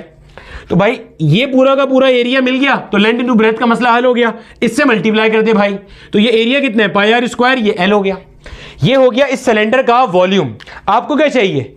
Volume per unit length. समझना भाई, ये स्ट्रिंग का मैग्नीफाइड वर्जन है मेरे बच्चे, समझिएगा आहिस्ता आहिस्ता। ये स्ट्रिंग का क्या है? मैग्नीफाइड वर्जन है। जूम इन करके देखा आपने, सिलिंड्रिकल शेप में होगा आपका स्ट्रिंग ऐसे। तो ये मैंने इसका निकाला वॉल्यूम। अब अगर मुझे लेना है वॉल्यूम पर यूनिट लेंथ तो जनाब लेंथ से डिवाइड कर दूंगा। भाई पर यूनिट लेंथ कैसे आएगा? लेंथ से डिवाइड करके। एल से एल मर गया तो वॉल्यूम पर यूनिट लेंथ क्या हो जाएगा? पाई आर स्क्वायर। क्लियर हो गया? रेडियस की जगह पे मैं डायमीटर भी लिख सकता था। कैसे भैया? रेडियस का फॉर्मूला क्या होता है? डायमीटर डिवाइड बाई 2, हाँ है ना? अरे भैया, सर्कल के अंदर अगर आपको डायमीटर पता हो, रेडियस निकालना हो तो कैसे आएगा? Diameter divide by 2। तो यहां से क्या बन जाएगा? Pi into D square divide by 4। भैया रेडियस की जगह डायमीटर डाला तो d डिवाइड बाई 2 हो गया, तो यहां पे मैंने r की जगह पे डाला d/2, ऊपर स्क्वायर हो गया तो ये बन गया d स्क्वायर बाय 4। ये सबसे क्वेश्चन बने हुए जिसके लिए मैं आपको तैयार कर रहा हूं, तो इसको मैं ऐसे भी लिख सकता हूं पाई d स्क्वायर बाय 4। जहन में रहेगी अब ये सारी बातें, क्लियर है? इतना हिस्सा कॉपी कर लो बच्चे, जो हमने पहले का पार्ट पढ़ा है और जो अभी का पार्ट पढ़ा है उसको आपस में मिलाते हैं। अब देखो मेरा बेटा, अभी हमने हमारा जो फंडामेंटल मोड ऑफ वाइब्रेशन के अंदर फ्रीक्वेंसी पढ़ा था वो था हमारे पास v डिवाइडेड बाय 2l, ऐसे ही था। अगर मैं इसको एक स्टेप आगे लेके जाऊं तो ये बन जाएगा 1/2l और √t डिवाइडेड बाय म्यू, ऐसे ही बन जाएगा, ये भी बन जाएगी चीज, ठीक है। अच्छा, यहां से मेरा बेटा हमारे पास ना 3 लॉज निकल के आते हैं। लॉ नंबर 1, जो आपके पास स्टैंडिंग वेव्स स्ट्रेच स्ट्रिंग पे प्रोड्यूस होती है ना, उसके मेरा बेटा 3 लॉज हैं। Law number 1, frequency is inversely proportional to length. आप लेंथ बढ़ाते जाओगे तो फ्रीक्वेंसी क्या होगी? कम होती जाएगी, समझना। अगर एक पर्टिकुलर लेंथ के ऊपर आपके पास सर्टेन फंडामेंटल फ्रीक्वेंसी एग्जिस्ट कर रही है, अगर आपने लेंथ बढ़ा दी तो फंडामेंटल फ्रीक्वेंसी वो एग्जिस्ट नहीं करेगी। अब सोच के देखो ऐसा क्यों हो रहा है। देखो सोचो, मैंने आपको समझाते हुए 12 सेंटीमीटर की स्ट्रिंग की मिसाल ली थी। अगर आपने लेंथ को बढ़ा के 14 सेंटीमीटर कर दिया तो आप खुद बताओ, क्या जहां से मैं पहले प्लग कर रहा था तो 12 सेंटीमीटर पे नोड आ रहा था, क्या अब 14 सेंटीमीटर पे वहां पे नोड आएगा? नहीं आएगा। कॉन्सेप्ट का फील आ रहा है? देखो, अरे भैया लिखना बहुत आसान है, कॉन्सेप्ट का फील लो। मैंने क्या कहा? मैंने कहा फ्रीक्वेंसी और लेंथ का रिलेशन क्या है? इनवर्स है। अगर आप लेंथ बढ़ाओगे तो आपकी फ्रीक्वेंसी उस पर्टिकुलर मोड ऑफ वाइब्रेशन की क्या हो जाएगी? कम हो जाएगी। लेंथ कम करोगे तो उस पर्टिकुलर मोड ऑफ वाइब्रेशन की फ्रीक्वेंसी क्या होगी? बढ़ जाएगी। फंडामेंटल मोड की मैंने आपको मिसाल दी। मैंने कहा जैसे 12 सेंटीमीटर के ऊपर मैंने आपको कहा था कि अगर आधे से मुराद बिल्कुल हाफ में मैं प्लग करता हूं, 6 सेंटीमीटर में प्लग करूंगा तो अल्टीमेटली मेरे पास मेरा फंडामेंटल मोड में मेरा स्ट्रिंग वाइब्रेट करेगा। लेकिन अगर मैं अपना स्ट्रिंग क्या करूं, गौर से सुनना, अगर मैं अपने स्ट्रिंग की लेंथ 12 से बढ़ा के 14 कर दूं, अब अगर मैं 6 सेंटीमीटर पे प्लग करूंगा तो 0 से 6 ये एंटी नोड हो गया, फिर 6 के बाद 12 सेंटीमीटर पे नोड एग्जिस्ट कर रहा है, तो अब 14 पे मुझे नोड चाहिए और एग्जिस्ट कहां कर रहा है? 12 पे कर रहा है। तो गोया मेरा फंडामेंटल फ्रीक्वेंसी भी क्या हो गया? अब चेंज हो गया। ये पॉइंट समझ आया? लेंथ चेंज करोगे तो फंडामेंटल फ्रीक्वेंसी भी लाजमी क्या होगी? चेंज हो जाएगी। लेंथ बढ़ाओगे तो फंडामेंटल फ्रीक्वेंसी क्या हो जाएगी? कम हो जाएगी। और लेंथ कम करोगे तो फंडामेंटल फ्रीक्वेंसी क्या होगी? बढ़ जाएगी। Same goes with the tension. देखो एफ का रिलेशन टेंशन के साथ देखो, F is directly proportional to under root of T. Similarly F is inversely proportional to under root of mu. Point समझ में आ रहा है? Linear mass density of the string बढ़ाएंगे mass per unit length of the string तो frequency कम हो जाएगी उस मोड ऑफ वाइब्रेशन की। ये बढ़ाएंगे तो ये बढ़ जाएगा, ये बढ़ाएंगे तो ये कम हो जाएगा। अब मैंने कहा था अभी थोड़ी देर पहले, जो डेंसिटी है, डेंसिटी क्या होती है? मास पर यूनिट लेंथ। फिर हमने पढ़ा कि इसको मैं ऐसे लिख सकता हूं पाई आर स्क्वायर, अभी निकालना सिखाया था ना। अरे भैया डेंसिटी होती है मास पर यूनिट वॉल्यूम। अगर मैं मास पर यूनिट लेंथ लूं तो मुझे वॉल्यूम भी पर यूनिट लेंथ में चाहिए होगा। स्ट्रिंग के लिए बात करें तो ये म्यू होता है, और इसकी बात करूं तो ये क्या बनता है? पाई आर स्क्वायर बनता है। तो अगर मुझे यहां से म्यू का वैल्यू चाहिए मेरे बच्चे, तो अगर मैं यहां से म्यू का वैल्यू निकालता हूं, ये मैंने डायरेक्टली लिख दिया था यहां पे, ये इसका खुला हुआ शक्ल है, तो म्यू का वैल्यू क्या बन जाएगा? Mu will be equal to rho multiply by pi R square. तो अगर मैं यहां पे लिखता हूं, गौर से देखना, इसी को एक स्टेप आगे लेके जा रहा हूं, F1 will be equal to 1/2L multiply by under root T divided by ये आ जाएगा rho multiply by pi R square. ऐसे ही अगर इसको एक स्टेप आगे लेके जाऊं तो F1 will be equal to 1/2L under root T divided by mu into pi, और R बाहर आ गया। चेक करो, R स्क्वायर था तो R क्या हो गया? बाहर हो गया।